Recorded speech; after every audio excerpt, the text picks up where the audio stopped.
नमस्कार, मैं हूं आपके साथ गौरव राजेंद्र। बुलेटिन की शुरुआत करेंगे। चंपावत के टनकपुर इंजीनियरिंग कॉलेज में रोजगार मेले का आयोजन किया गया।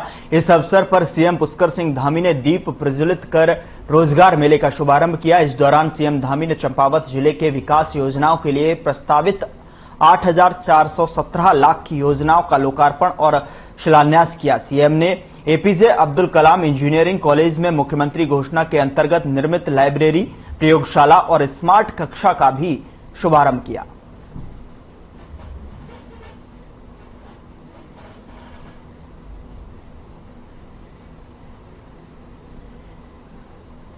इस बीच बड़ी खबर का रुख करते देहरादून से बड़ी खबर है, जहां पर 3 जिलों के सीएमओ को मिला नोटिस। स्वास्थ्य प्रभारी सचिव ने दिया कारण बताओ नोटिस। वर्चुअल बैठक में अनुपस्थित रहने पर नोटिस जारी किया गया है। पौड़ी, रुद्रप्रयाग, चंपावत के सीएमओ को नोटिस जारी किया गया है। डेंगू और चिकनगुनिया की वर्चुअल बैठक से रहे नदारद। 3 दिन में देना होगा नोटिस का जवाब। इस वक्त की बड़ी खबर देहरादून से आप तक पहुंचा रहे 3 जिलों के सीएमओ को नोटिस दिया गया है। 3 दिन में जवाब देने के लिए भी कहा गया है। वर्चुअल बैठक से नदारद रहे थे। डेंगू और चिकनगुनिया की वर्चुअल बैठक से नदारद थे। देहरादून से इस बीच बड़ी खबर आप तक पहुंचा रहे हैं। वर्चुअल बैठक में अनुपस्थित रहने पर नोटिस जारी किया गया है। पौड़ी, रुद्रप्रयाग, चंपावत के सीएमओ को नोटिस जारी किया गया है।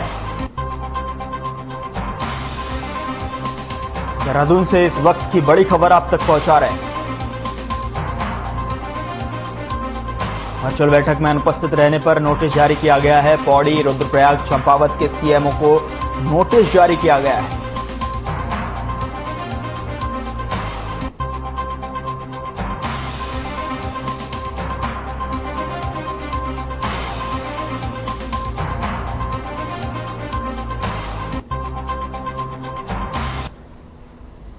उधर उत्तराखंड के पर्यटन मंत्री चंदन रामदास ने देहरादून दिल्ली रूट पर चलने वाली 5 इलेक्ट्रिक बसों को हरी झंडी दिखाकर रवाना किया। ये बसें उत्तराखंड परिवहन निगम और प्राइवेट कंपनी स्काई लाइन के संयुक्त प्रयास से संचालित की जाएंगी। वहीं परिवहन निगम 610 नई बसों को अगले साल तक अगले बेड़े में शामिल करेगा, जिसमें बड़ी संख्या में इलेक्ट्रिक बसें भी शामिल हैं। फिलहाल रोडवेज के बेड़े में इस वक्त 912 बसें शामिल हैं। फ्लैग ऑफ द के दौरान परिवहन मंत्री चंदन रामदास ने बताया कि इलेक्ट्रिक बसों के संचालन में पर्यावरण संरक्षण में सुधार होगा, साथ ही कम बजट में लोग बेहतर सुविधाओं का लाभ ले सकेंगे।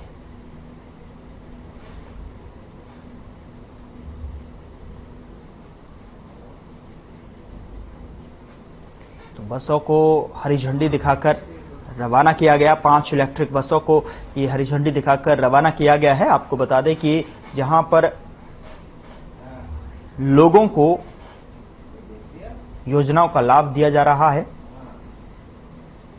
बसों के संचालन में और भी बसें अपने बेड़े में शामिल करने के लिए भी प्रयासरत हैं।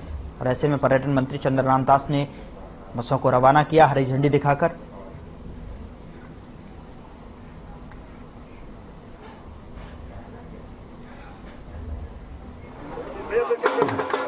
देश में अपने सड़क और परिवहन मंत्री भारत सरकार नितिन गडकरी जी द्वारा एक अभिनव प्रयोग किए जा रहे हैं कि हम इलेक्ट्रिकल बसें चलाएं। और इसी परिप्रेक्ष्य में आज उत्तराखंड में भी हम पीपीपी मोड में 5 नए बसों को आज हम यहाँ पर झंडी दिखा रहे हैं। और मैं समझता हूँ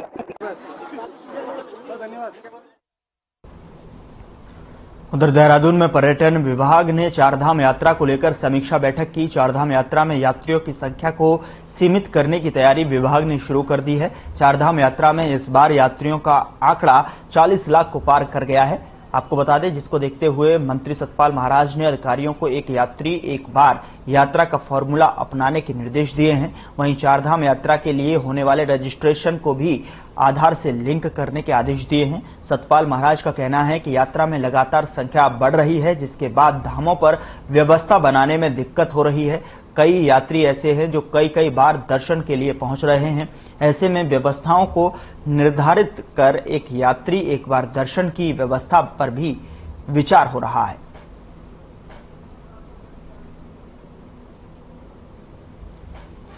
तो एक यात्री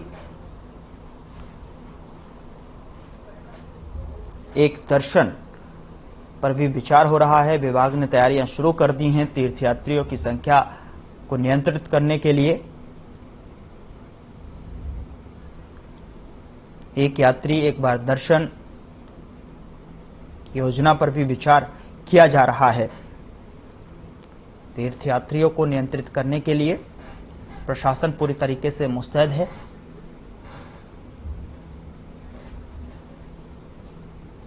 जिससे कि यात्रियों को सुगमता से दर्शन हो पाए, यात्रा के दौरान कोई भी समस्या उत्पन्न न हो, उसको देखते हुए तीर्थयात्रियों के लिए चारधाम यात्रा को लेकर समीक्षा बैठक की गई।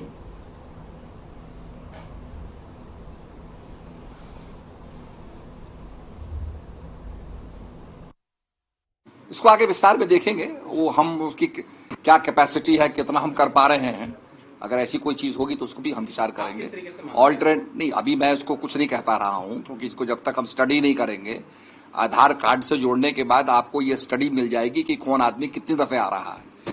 तो ये स्टडी के बाद ही हम कुछ कह पाएंगे। इसमें ऑल्टरनेट व्हीकल्स को भी हम ला रहे हैं ताकि वो करें, और रोपवे भी इसमें बन रहा है, उसके 4 स्टेशन रोपवे के बनने जा रहे हैं। उधर पर्यटन मंत्री सतपाल महाराज ने चारधाम यात्रा को लेकर बयान दिया है कि इस दौरान उन्होंने कहा कि अब तक 42 लाख से ज्यादा पर्यटक उत्तराखंड आ चुके हैं और यात्रा समाप्त होने तक यह आंकड़ा 45 लाख के पार पहुंच जाएगा। आगे कहा कि उत्तराखंड में पर्यटन को बढ़ावा देने के लिए हम शीतकालीन चारधाम यात्रा को बढ़ावा दे रहे हैं ताकि यहां पर ज्यादा से ज्यादा संख्या में पर्यटक आ सकें। वहीं रोपवे निर्माण को लेकर सतपाल महाराज ने कहा कि रोपवे बनने से जहां यात्रियों को इससे फायदा मिलेगा तो वहीं स्थानीय लोगों को भी इसका लाभ मिलेगा और उत्तराखंड में आने वाले श्रद्धालुओं की संख्या में इजाफा होगा।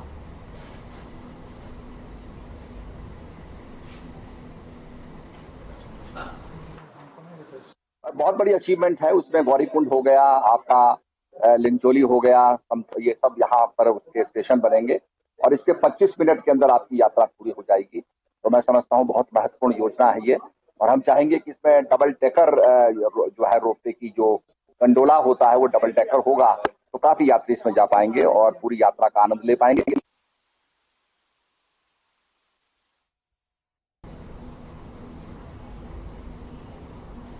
खबर हल्द्वानी से है, जहां आने वाले लोकसभा और निकाय चुनाव को मद्देनजर आम आदमी पार्टी अभी से तैयारियों में जुट गई है। इसी के तहत कुमाऊं मंडल के पदाधिकारियों के साथ आम आदमी पार्टी के प्रदेश प्रभारी राजीव चौधरी ने बैठक की और कार्यकर्ताओं से चुनाव की तैयारियां करने की अपील की है। बैठक में जिले के सभी प्रभारी, जिला अध्यक्ष और पदाधिकारी मौजूद रहे। इस दौरान समिति टिक्कू ने प्रदेश सरकार पर जमकर निशाना साधा और कहा कि बीजेपी सरकार के राज में प्रदेश में अपराध लगातार बढ़ता जा रहा है।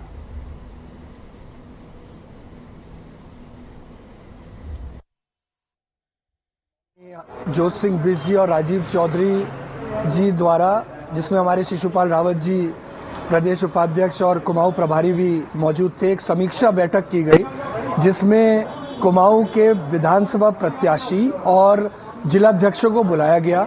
जिस तरह से भाजपा सरकार निरंकुश हो गई है और देखा जा रहा है कि अराजकता का एक माहौल पूरे प्रदेश में फैला है। पार्टी पिछले 4 महीने से लगातार संगठन के विस्तार का काम कर रही है। पहले प्रदेश कमेटी का गठन हुआ, फिर जिलों का गठन हुआ, अब विधानसभा अध्यक्षों का गठन होने के बाद हम जिला पंचायत वार्ड पर एक सेक्टर और जो नगर निकाय के वार्ड हैं उन पर वार्ड अध्यक्ष बना करके फिर बूथ कमेटियों का गठन दिसंबर तक पूरा करने जा रहे हैं।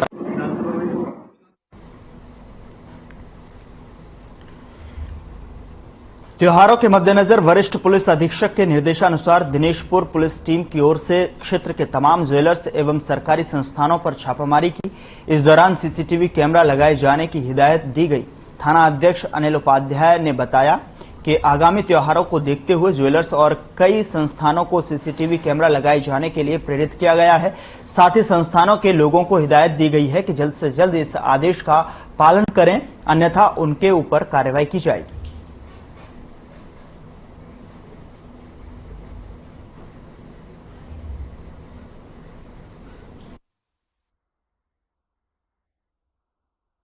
त्योहारी सीजन चल रहा है और श्रीमान वरिष्ठ पुलिस अधीक्षक महोदय द्वारा सभी जितने भी हमारे ज्वेलर्स शॉप हैं और बैंक हैं, इनकी सघन चेकिंग के लिए एक अभियान चलाया जा रहा है। उन्हीं कप्तान साहब के निर्देशन पे ही आज हमारे द्वारा जितने भी हमारे दिनेशपुर क्षेत्र में बैंक हैं और ज्वेलरी शॉप हैं, इन पे हमारे द्वारा चेकिंग अभियान चलाया जा रहा है। सत्यापन की कार्रवाई की जा रही है कि कितने के वहाँ कैमरे नहीं लगे हुए हैं, कितनों के वहाँ अलार्म सिस्टम नहीं लगा हुआ है। बैंकों में कई जगह हमने देखा कि गार्ड सिस्टम नहीं है और कैमरे भी खराब है, तो उनको हमारे द्वारा आज नोटिस दिया जा रहा है। उधर हरिद्वार में प्रशासन की ओर से एक बार फिर से अवैध अतिक्रमण के खिलाफ कार्रवाई की गई है। प्रशासन की टीम ने भगत सिंह चौक से अतिक्रमण हटाओ अभियान की शुरुआत की।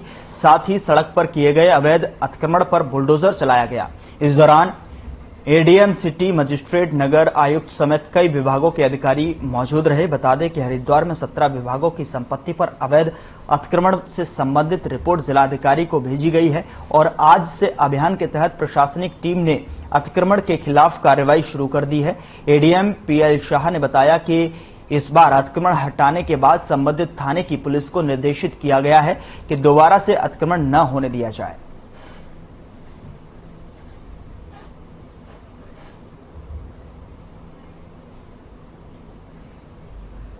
आज हम भगत सिंह चौक से लेकर के आज का हमारा टारगेट है दुर्गा चौक तक का ये अतिक्रमण जो है ये हटाना है। बाकी इसमें कुछ लोगों के अभी ऑब्जेक्शन हैं जो सुनवाई के स्तर पे हैं और इसी के साथ साथ उन पे भी हियरिंग हो रही है और अतिक्रमण हटाने का जो ये प्रोग्राम है ये चलता रहेगा। अभी देखिए आज का हमारा ये टारगेट है, आज हमने इसको हटाना है जो मैंने अभी बताया है। बाकी 17 डिपार्टमेंट ऐसे कल की बैठक में चिन्हित हुए हैं जिन्होंने ये लिख करके दिया है कि हमारी प्रॉपर्टी पे अतिक्रमण है।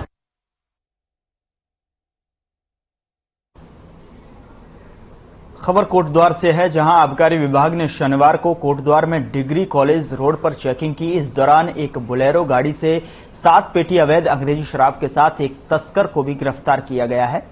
वहीं आबकारी निरीक्षक आनंद सिंह ने जानकारी देते हुए बताया कि ये अवैध अंग्रेजी शराब की तस्करी पोखाल क्षेत्र से कोटद्वार लाई जा रही थी। फिलहाल अवैध अंग्रेजी शराब की 7 पेटियों सहित एक तस्कर को गिरफ्तार कर लिया गया है। साथ ही तस्करी में इस्तेमाल की गई गाड़ी को भी सीज कर दिया गया है।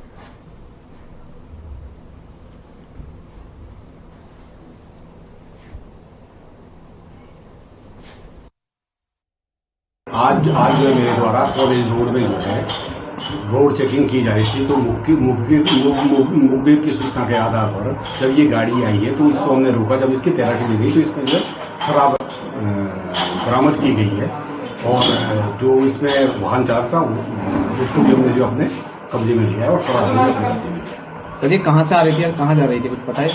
अभी तक जो हमें जो है ड्राइवर से जो है पता चला है तो ये कह रहा कि ये पोखाल साइड से आ रही है। लगभग कितनी पेटी होगी? ये लगभग जो है 6-7 पेटी लगभग।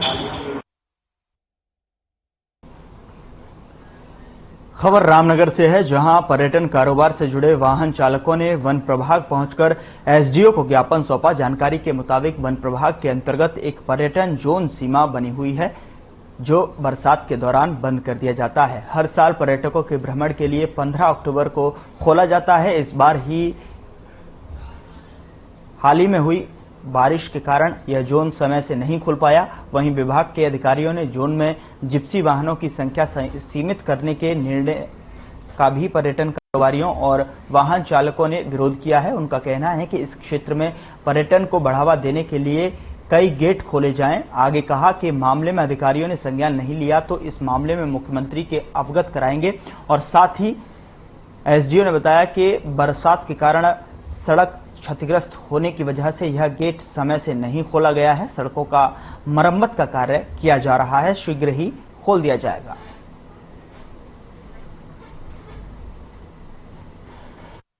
जिप्सी चालकों द्वारा आज एक ज्ञापन प्रस्तुत किया गया है, तो उसमें उनकी डिमांड ये है कि जिप्सी एसोसिएशन की डिमांड ये है कि सीताबनी टूरिज्म जोन में पंजीकरण जो है वो सभी को दिया जाए। तो इसके लिए उन्हें बता दिया गया है कि पंजीकरण के ऑप्शन सबके लिए खुले हैं, लेकिन प्राथमिकता स्थानीय जनता जो टूरिज्म जोन से लगा हुआ क्षेत्र है उसकी जो स्थानीय जनता है उनको रजिस्ट्रेशन के लिए प्राथमिकता दी जाएगी और उसके बाद बाकी लोगों का भी रजिस्ट्रेशन का ऑप्शन खुला रहेगा। मामला ऐसा था कि सीताबनी में जो डीएफओ साहब हैं उन पे दोनों चार्ज हैं, रामनगर प्रभाग का भी, तराई का भी। तो उन्होंने गांव के लोग बुला लिए साहब, और गांव और शहर में ये लड़ाई करवाना चाह रहे हैं। इसलिए इन्होंने रिस्ट्रिक्शन लगा दी है कि 60 गाड़ी या 50 गाड़ी जो भी करेंगे, कैरिंग कैपेसिटी निकालेंगे, ये निकालेंगे। मैंने कहा भाई ये नेशनल पार्क थोड़ी है जो आप कैरिंग कैपेसिटी इसमें निकाल रहे हैं। लिहाजा अभी हम आए थे रामनगर प्रभाग में, एसडीओ महोदया बैठी हुई थी, लेकिन वो कोई डिसीजन नहीं ले पा रही हैं।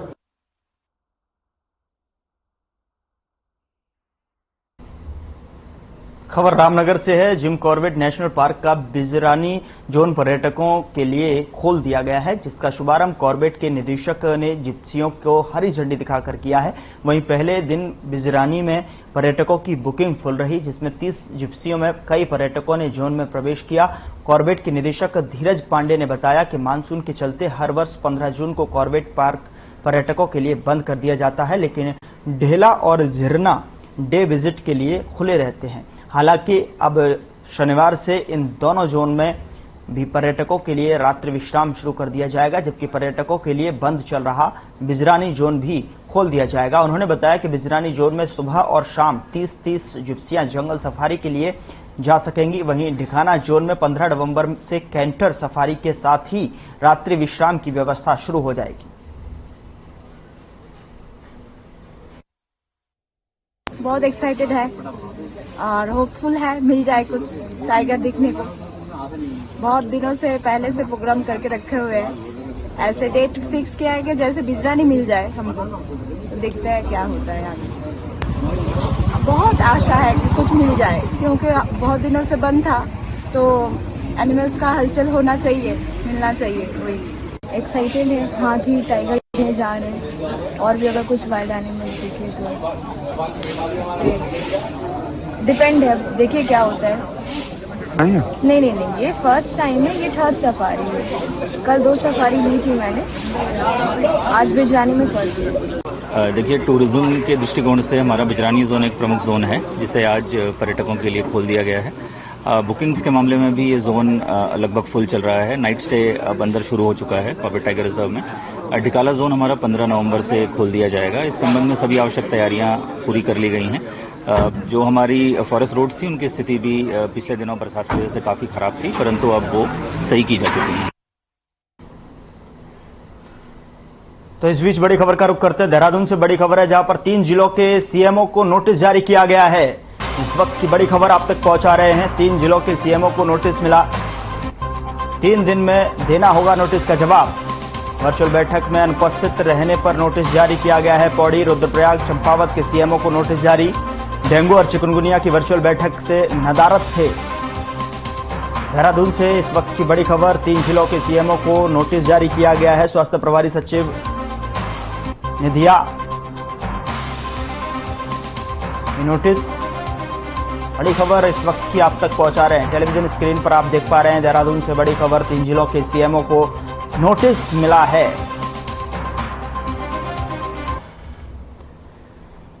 देहरादून से बड़ी खबर आप तक पहुंचा रहे हैं, जहां पर 3 जिलों के सीएमओ को नोटिस जारी किया गया है।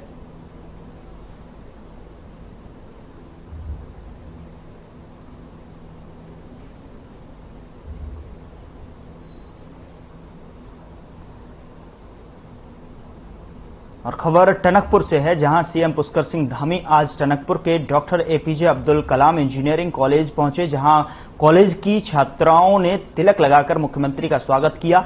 इस अवसर पर मुख्यमंत्री ने इंजीनियरिंग कॉलेज में आयोजित रोजगार मेले का शुभारंभ भी किया। साथ ही जनपद के विकास के लिए कुल 8,417 लाख रुपए की योजनाओं का लोकार्पण किया और 23 योजनाओं का शिलान्यास भी किया।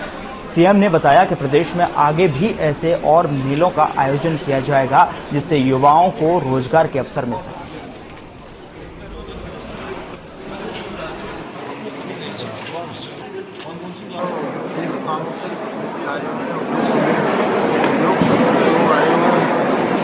और इस प्रकार के मेले आज हमने शुरुआत की है, हम पूरे प्रदेश के अंदर लगाएंगे और बहुत सारी बात की है वो आकर सभी जगह पर कैंपस करेंगे। जो हमारे नौजवान छात्र छात्राएं हैं,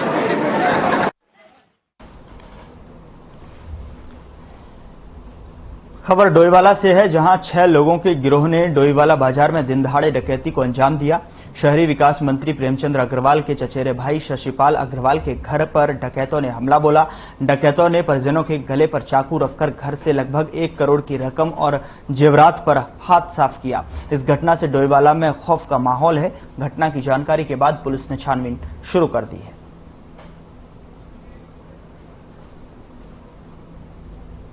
मंत्री के भाई के घर पर डकैती को अंजाम दिया गया है। बता दें कि यह डकैती को अंजाम दिन दहाड़े दिया गया। 6 लोगों ने डकैती को अंजाम दिया है।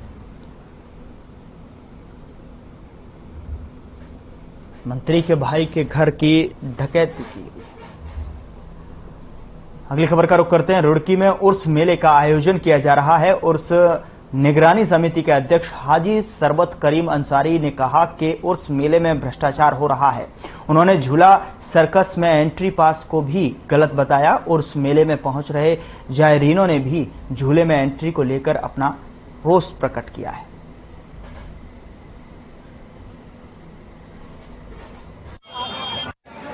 मैंने ये से भी बात करी कि भाई पहले तो मुझे बताएं कि झूले को जब आपने ठेका दिया कितने का था। उन्होंने बताया कि 21 लाख का था, जबकि 18 में वो 31 लाख का था। तो मैंने उनसे पूछा भाई ये क्यों इस तरीके की अनियमितताएं हुई कि पहले 18 का था, अब 31 का हिसाब ही आए नहीं। उसके बाद मैंने पूछा कि भाई जिस अखबार में आपने ठेका निकाला झूलेगा वो अखबार दीजिए। जानकारी मिली थी जो स्थानीय लोग हैं और जो जनता मेले में घूमने आ रही है उनके साथ में लूट मचाई हो रही है। पिछली बार जो ठेका हुआ था झूले सर्कस का वो ठेका 30 लाख में हुआ था और टिकट जो है झूले सर्कस का 20 से 30 रुपये तक था। और अब की बार जो ठेका हुआ है 20 लाख 51,000 रुपये में हुआ है। और अब की बार जो झूले सर्कस का टिकट है 70 रुपये से 80 रुपये तक है, जो गरीब लोगों की जनता की जेब पर भारी पड़ रहा है। और एक नया रूल्स और निकाला है इन्होंने 10 रुपये की एंट्री। इससे बढ़िया तो यह मेला क्षेत्र में जगह जगह पे ना बैरिकेटर और बाउंड्री लगा के मेले में जितने भी लोग आओ वहीं से एंट्री करा लो। और तो कानून कब की बात किया है ना, बाउंड्री कर दो और पर्ची काटनी शुरू कर दो। उससे बेहतर तो ये होगा ना भैया, अब अंदर जाएगा बंदा उसके बाद पर्ची कटाएगा फिर यहाँ पर्ची कटाएगा।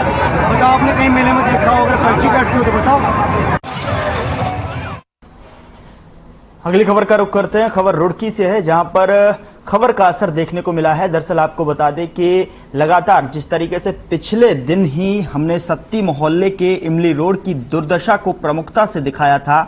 महीनों से यहां बिजली के जर्जर खंभे थे, जिसकी वजह से कोई भी बड़ा हादसा हो सकता था। बिजली विभाग खंभों को नहीं बदल रहा था, लेकिन खबर दिखाए जाने के बाद पोल को बदलने के साथ ही वहां रखे गए ट्रांसफार्मर की भी दीवार का काम शुरू कर दिया गया।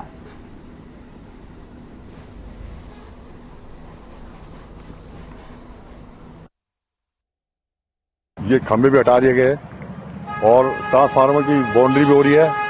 ये तो बहुत बड़ा खतरा था, यहाँ पे इससे कोई भी बहुत बड़ा हादसा हो सकता था।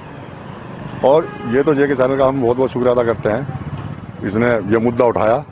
ये तो आम जन का मुद्दा था। बहुत बड़ा समाधान हुआ है और आम जनता को बहुत ही फायदा होगा। ये खंभे यहाँ से हटा दिए गए क्योंकि जर्जर हालत में थे और आपके द्वारा ये मुद्दा उठाया गया। इसीलिए हम पूरे क्षेत्र की तरफ से सब न्यूज वासियों का शुक्रिया अदा करते हैं और सबका धन्यवाद करते हैं।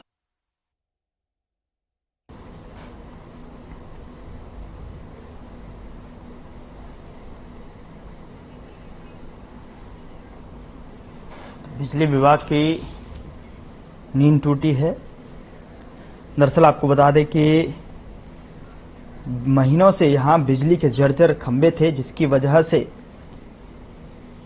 कभी भी बड़ा हादसा हो सकता था। कुछ दिन पहले हमने सती मोहल्ले के इमली रोड की दुर्दशा को प्रमुखता से दिखाया था, जिसके बाद बिजली विभाग खंभों को नहीं बदल रहा था, लेकिन खबर प्रमुखता से दिखाए जाने के बाद पोल को बदलने के साथ ही वहां रखे गए ट्रांसफार्मर की भी दीवार का काम शुरू कर दिया गया।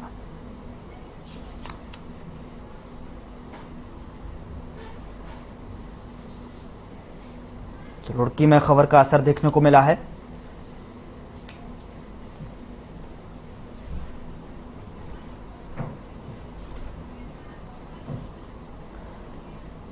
काशीपुर कुंडा में उप ब्लॉक प्रमुख गुरताज भुल्लर की पत्नी मौत का मामला लगातार गरमाते जा रहा है। State president all India Sikh प्रतिनिधि के सरदार सुरेंद्र सिंह ने कहा कि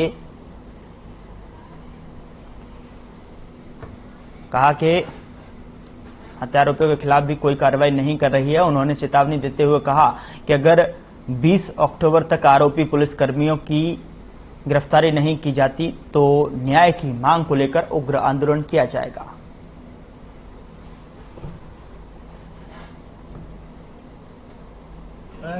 यहाँ के वरिष्ठ के नाम पे गुरप्रीत कौर के मर्डर के बाद उत्तर प्रदेश सरकार और उत्तराखंड सरकार ने हमें चिढ़ाने का और काम किया है कि विश्वसनीय सूत्रों से हमें पता चला है कि गुरप्रीत कौर की तो हत्या कर देती है यूपी पुलिस मुरादाबाद की, ऊपर से उल्टा जैसे हमें विश्वसनीय सूत्रों से पता चला है मुरादाबाद के अंदर घटना कुंडा काशीपुर उत्तराखंड में घटती है और मुरादाबाद के अंदर कई संगीन धाराओं के अंदर पीड़ित परिवार के खिलाफ ही मुकदमा दर्ज कर लिया जाता है।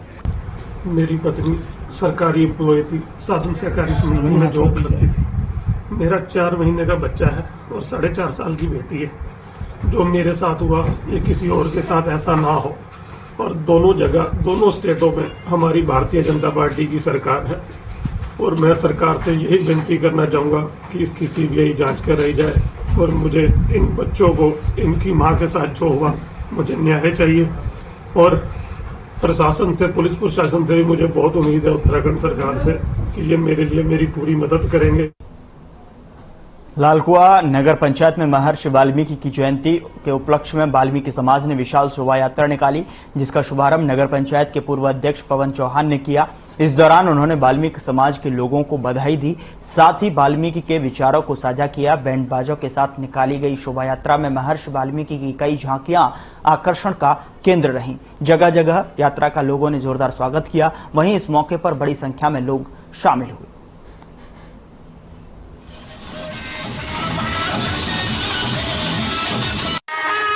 का उद्देश्य कुछ नहीं, वाल्मीकि जी ने इस देश को एक राह दिखाई। भगवान श्री राम जो हमारे आदर्श हैं, उनकी रामायण को उनके जन्म से यहाँ अवतरित होने से पहले लिख दिया हो कि इसलिए वो भगवान वाल्मीकि हैं।